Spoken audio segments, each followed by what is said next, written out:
சமாதி திறந்த பிறகு இளவரசி மெதுவாக அந்த உலகத்தை உணர்ந்தாள். அவளை வெளியே கொண்டு வந்தவன் ஒரு திருடன். அவன் முகம் கடினமாக இருந்தாலும் அவளது கண்கள் அதற்குள் மறைந்திருந்த வலி, வறுமை, உடைந்த குடும்பத்தின் சோகத்தை பார்த்தன. அவள் அவனை பயப்படவில்லை. மாறாக அவனுடைய வாழ்க்கையை அவள் புரிந்து கொண்டாள். அவனின் கண்களில் இருந்த வெறுமையை அவள் உணர்ந்தாள். அந்த புரிதலே மெல்ல மெல்ல காதலாக மாறியது. அவள் அவனை நேசித்தாள்.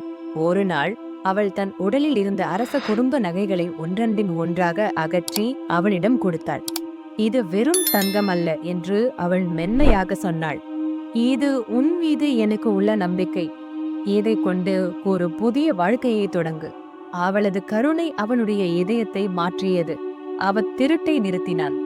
அந்த நகைகளை முதலீடாக கொண்டு கடுமையாக உழைக்கத் தொடங்கினான். நாட்கள் மாதங்களாக மாறின. அவன் சிறு தொழிலில் இருந்து ஒரு பெரிய வியாபாரியாக உயர்ந்தான். எதுவும் இல்லாத இடத்திலிருந்து எல்லாவற்றையும் பெற்றவன் என்று நகரம் முழுவதும் அவனது பெயர் பரவியது.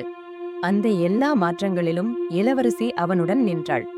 அவள் பெருமையாக அவனின் வளர்ச்சியை பார்த்தாள். இறுதியாக அவர்கள் திருமண நாள் வந்தது. அவன் தனது பழைய நண்பர்களை, அருங்காட்சியகத்தை கொள்ளையடித்த அதே 4 திருடர்களை திருமணத்திற்கு அழைத்தான். அவர்கள் சிரிப்புடனும் மகிழ்ச்சியுடனும் வந்தனர்.